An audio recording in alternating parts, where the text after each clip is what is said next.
በሀገራችን አስደንጋጭ ነገር ተሰምቷል። ለሰራተኞቹ ሲኦል የሆነ ድርጅት ተፈጥሯል። በአንድም ወራሪ ኃይል ያልተገዛችና እጇን ባልሰጠች ሀገር ውስጥ ለገዛ ዜጎቿ ሊቢያ፣ ሶሪያ ሳይሆን በገዛ ሀገራቸው የሲኦል ስቃይ፣ የገሃነምን ሰቆቃ የሚያሳይ የግል ድርጅት ስለመኖሩ ተደርሶበታል። በሰራተኞቹ ላይ ድብደባ የሚፈጽም የግል እስር ቤት ያለው፣ ከስራ 1 ደቂቃ ያረፈደ 700 ብር የሚቀጣበት፣ ማስቲካ ያኘከ 1000 ብር፣ በተለያዩ ምክንያቶች ከድርጅቱ ስራ መልቀቅ ማሰብ የሚያሳስርበት፣ አምልጠው ከመስሪያ ቤቱ ቢጠፉ እንኳን ካሉበት አንጠልጥሎ የሚያመጣ፣ በደፈናው የሊቢያውን ጋዳፊ የሶሪያውን በሽር አልአሳድ አይነት ጭካኔ የተሞላበት የመንግስትን ያህል የገዘፈ ይህ ድርጅት ማን ነው? ከተለያዩ ትምህርት ተቋማት ተመርቀው ስራ በማጣት የሚሰቃዩ ወጣቶች ስራ ያገኙ መስሏቸው ወደዚህ ድርጅት ቢያመሩ ባልጠበቁበት መንገድ ለዚህ ለዘመናዊ ባርነት ይዳረጋሉ።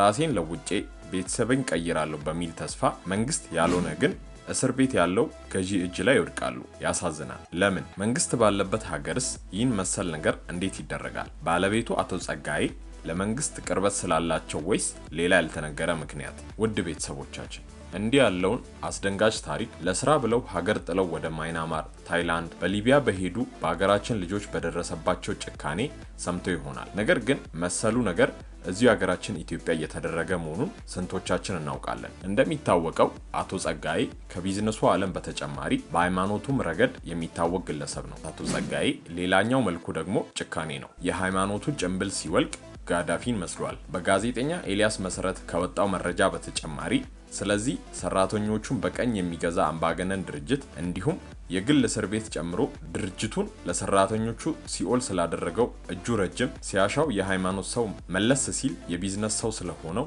አቶ ጸጋዬ እና ስለ ድርጅቱ ከዛው ከሰራተኞቹ ያገኘውን መረጃ እናደርሳቸዋለን። ቪዲዮን ለሌሎች በማጋራት ለእነዚህ ተበዳይ ሰራተኞች ድምፅ እንሁንላቸው እያለን በቀጥታ ወደ ዝርዝሩ እንውሰዳችሁ።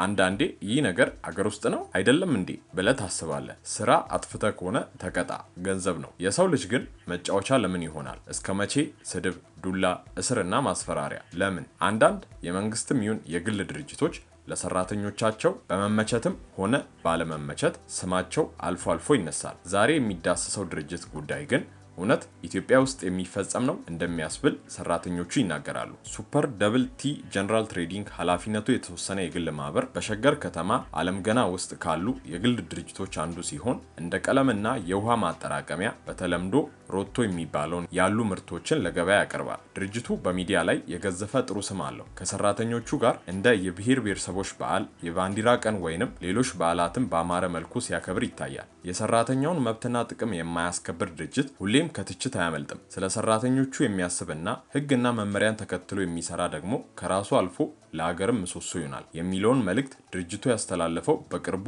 የሰራተኞች ቀን ብሎ ባከበረው በዓል ላይ ነው። ድርጅቱ ከዚህም አልፎ በሸገር ከተማ ገላን ጉዳ ክፍለ ከተማ ያስገነባውን ዋቶ የጤና ኬላ የዛሬ ዓመት አስመርቆ ነበር። በቅርቡ ለመቄዶንያ ገንዘብ ሲሰባሰብም ሱፐር ደብል ቲ ትሬዲንግ የ500,000 ብር የገንዘብ ስጦታ አበርክቷል። ታዲያ ጉዳዩ ምን ይሁን? አቶ ጸጋዬ ደበበ የሱፐር ደብል ቲ ጀነራል ትሬዲንግ ኃላፊነቱ የተወሰነ የግል ማህበር ባለቤት ናቸው። በርካቶች ግለሰቡን የአወዛጋቢው ፍኖተ ጽድቅ ጠቅላላ መንፈሳዊ ማህበርና የዩቲዩብ ቻናል መስራች በመሆናቸው ያስታውሳቸዋል። ከዚህ በተጨማሪ አቶ ጸጋዬ ደበበ ፍኖተ ጽድቅ ቴሌቪዥን በሚያሰራጫቸው መንፈሳዊ ፕሮግራሞቹ በኢትዮጵያ ኦርቶዶክስ ቤተክርስቲያን ምዕመናንና መምህራን የበዛ ተቃውሞ የሚያስተናግድ ሲሆን ከቤተ እምነቱ ትምህርት ስርዓት ባፈነገጠ መልኩ የተለያዩ ልምምዶችን እንደሚያደርግበት ያምናሉ።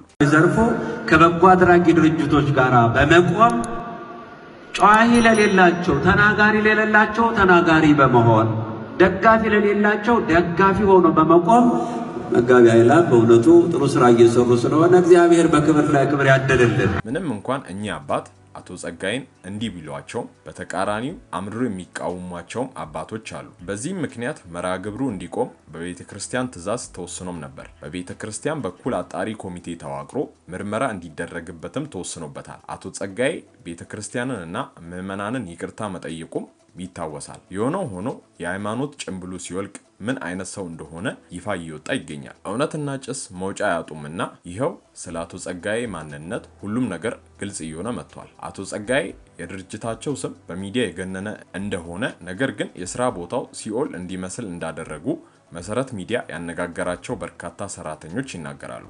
ባለቤቱ የፈለጉትን ሰው በጸጥታ አካላት ከማስወሰድ ጀምሮ ድብደባ እንዲፈጸም ማድረግ ይችላሉ። ፖሊሶች ሲጠሩ በደቂቃ መጥተው የተባሉትን አድርገው ይሄዳሉ። እምቢ ያለ በሚሊሻዎች ታፍሶ ለወታደርነት ወደ ካምፕ በግዴታ ሊገባ ይችላል የሚሉት አንድ ሰራተኛ ናቸው። ሁሉም ሰራተኞች ለደህንነታቸው ሲባል ስማቸውን እንዳይጠቀስ ጠይቀዋል። ሱፐር ደብል ቲ ጀነራል ትሬዲንግ አሁን ላይ ከ4000 እስከ 5000 የሚደርሱ ሰራተኞች እንዳሉት የታወቀ ሲሆን በርካታ ሰራተኞች ስማቸው ሳይጠቀስ እንኳን ለሚዲያ ለመናገር ሲቸገሩ ታዝበናል። ከስራ 1 ደቂቃ ያረፈደ 700 ብር፣ ማስቲካ ያኘከ 1000 ብር ይቀጣል። ስራ መልቀቅ እፈልጋለሁ ያለ ሊደበደብ ወይም ሊታሰር ይችላል። 2 ቀን አንገብጋቢ ጉዳይ እንኳን ገጥሞት ቢቀር ሙሉ በሙሉ ከስራ ትባረራለህ የሚሉት ሌላኛው ሰራተኛ የሚከተለውን ድብደባና እንግልት በመፍራት ማንም ተመልሶ መብት ይከበር እንደማይል ይናገራሉ። ሰራተኛው አክለውም መግቢያ ሰዓት ጠዋት 12 ሰዓት ከ20 ሲሆን መውጫው ደግሞ ማታ 12 ሰዓት ነው። መቅረት ማስረፈድ የሚባል ነገር የለም የሚሉት በርካታ የተቋሙ ሰራተኞች የድርጅቱ ባለቤት አቶ ጸጋዬ በተደጋጋሚ እያንዳንድሽ ብሬን ቀደሽ አስጨርሺው ምንም አታመጡም የፈለኩትን አርጋለሁ በሚል ንግግራቸው እንደሚታወቁ ያነሳሉ። በተለይ ልምድ ያላቸው ሰራተኞች ለህይወታቸው እስከሚሰጉ ድረስ ከድርጅቱ መውጣት እንደማይችሉ ማስጠንቀቂያ በተደጋጋሚ ይደርሳቸዋል። እወጣለሁ ያለ ልምድ ያለው ሰራተኛ ካለ ይታሰራል ወይንም ይደበደባል። ሲታሰሩ ደግሞ ከ1 ሚሊዮን ጀምሮ ቁጥር ይጠራና ብር ሰርቋል ወይንም ሰርቃቸዋል ይባላል። በውሸት መስክር ትባላለህ፣ 20 ሺህ ብር ይከፈልሃል፣ እምቢ ካልክ አንተም ትታሰራለህ የሚሉት አሁን ድረስ ከፍተኛ ስጋት ላይ የሚገኙ ሰራተኞች ናቸው። በዚህም ምክንያት ስራ ለቀው ወደ ገጠር ከሄዱ በኋላ ከዛም ተይዘው የመጡ ይገኛሉ። ግለሰቡ ይህን የሚሰራው ደግሞ ከፖሊስ አካላት ጋር በመተባበር ነው። ደግሞ የሚገርመው ስንት ሰቃይ ተማሪዎች ጥሩ የመሰላቸው እየገቡ ህይወታቸው የተበላሸ አሉ በማለት የተናገረችው ሌላኛዋ ሰራተኛ ከአካል ድብደባ በላይ የአእምሮ ቁስል የሚሆን ስድብ በርካቶች ሲሰደቡ ይውላሉ በማለት ገልጻለች። አለም ገና በሚገኘው ፋብሪካ ውስጥ ሰራተኞች ገብተው የሚደበደቡበት ስፍራ እንዳለና ስራ ሲሰሩ ደክሟቸው ቆም ያሉ ጭምር ዱላ እንደሚከተላቸው ታውቋል። በዚህም ምክንያት በአንድ ቀን ውስጥ ሰው ሳይደበደብ የማይውልበት ቀን እንደሌለ ሰራተኞች ጠቁመዋል። ምንም ሳታጠፋ ተላላኪዎች ይመደቡና አጥኑ ይባላሉ። በወሬ ስንቱ ታሰረ፣ ስንቱ ተደበደበ። ደግሞ በጣም የሚያሳዝነው ውጭ ላይ ሚዲያ ላይ እንደሱ ያለ ጥሩ ሰው ያለ አይመስልም የሚሉት ቅሬታ አቅራቢዎች ሰራተኞች ናቸው። በግለሰቡ በተገነባ ሆስፒታል ውስጥ ደግሞ በእርዳታ መድኃኒትና ዊልቼር እንደሚገባ የታወቀ ሲሆን መድኃኒቱና ዊልቼሩ ደግሞ በውድ ተመልሶ ለተጠቃሚ እንደሚሸጥ ተሰምቷል። ማንም ሆስፒታል የሌለ መድኃኒት እዚህ ሊገኝ ይችላል። የእርዳታውንም በነፃ ያስገባሉ፣ ግን በእርዳታ ስም ይቸበችባል። ይህ ማለት ደግሞ ሀገሪቱ እየተቸበቸበች ነው የሚሉት ደግሞ በሸገር ከተማ አስተዳደር የሚሰሩ አንድ አመራር ናቸው። እንደምንሰማው ብዙ ችግር በሰራተኞች ላይ ይነሳል። ለምሳሌ የመብት አለመከበር ጥያቄና የስራ ልምድ እንኳን ሲጠየቅ የመከልከል። ግለሰቡ ለብዙ ሰው የስራ እድል የከፈቱ ናቸው፣ ግን ደግሞ የደሃ ልጅ ሰቆቃ ይብቃ ማለት ይገባል በማለት አመራሩ ተናግረዋል። በሱፐር ደብል ቲ ጀነራል ትሬዲንግ በአለም ገና ከተማ በ1999 ዓ.ም የሙከራ ምርቱን የጀመረ ድርጅት ነው። እንደሚታወቀው ሀገራችን ኢትዮጵያ ስራ በማጣት የሚሰቃዩ ከመንግስትና ከግል የትምህርት ተቋማት የተመረቁ ወጣቶች የሞሉባት ሀገር ናት። ታዲያ እነዚህ ወጣቶች ሀገር ውስጥ ስራ በማጣታቸው ከየትም ብለው በሚያገኙት ገንዘብ ራሴን ለውጬ ቤተሰቤንም ለመለወጥ በሚል ተስፋና በደላሎች ተታለው ከሀገር ይወጣሉ። በተለይም በሊቢያ አድርገው አውሮፓ፣ ታይላንድ፣ ማይናማር ይሄዳሉ። ታዲያ ልክ ሲሄዱ የሚገጥማቸው በተቃራኒው ነው። በተለይም በቅርብ ዓመታት ወደ ታይላንድ እና ወደ ማይናማር የሚሄዱ የአገሬው ሰው ለቁጥር ያዳክታል። ሲሄዱ የተነገራቸው ነገር ሁሉ ውሸት ሆኖ ያገኛሉ። የሚሰሩበት ድርጅት የማጭበርበር ስራ እንዲሰሩ ያስገድዷቸዋል። በወር ውስጥ የሚሰጣቸውን ስራ ካልሰሩ የግል እስር ቤት ይወረወራሉ። አለፍ ሲልም ይገረፋሉ፣ ጥፍራቸውን ይነቀላሉ፣ ጣታቸውንም ይቆረጣሉ።